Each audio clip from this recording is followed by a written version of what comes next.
Lahat naman binibigay ko sa'yo 100% ng effort ko, pero anong ginagawa mo, di ba hindi mo na-appreciate? Parang wala lang ako sa'yo. Ano pag may Hindi ko camera ka lang, sweet? na-appreciate. Tsaka sinabi ko mo, ibigay mo lahat ng effort mo. Ano pag may camera ka lang, sweet? Pag wala ng camera, deadmaan na. Anong gusto mo? Clingy ako lagi? Oh, ayan. Hindi ayan, na, ayan. Nick. Ayoko na. Ilang buwan ko nang pinapakita sa Nick na gusto kita, pero parang wala lang talaga ako sa'yo, di ba? Pero Nick, sa totoo lang, Nick, nakakapagod din pala maging tao na lagi kang present. Lagi nag-effort, lagi nandyan.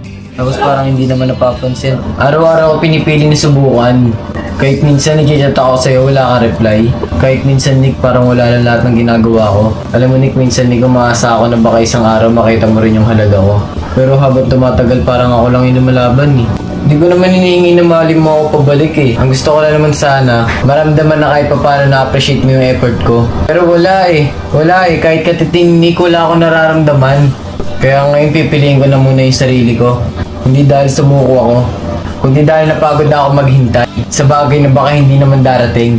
Kung sakaling, Nick, na baka hanapin mo ako balang araw, sana maalala mo na may isang tao, Nick, na minahal ka ng totoo. Pinili ka araw-araw at umalis lang dahil wala na natitirang lakas para magstay. Gusto pa rin naman talaga kita, Nick, eh. Pero sa pagkakataong to, pipiliin ko na muna yung sarili ko.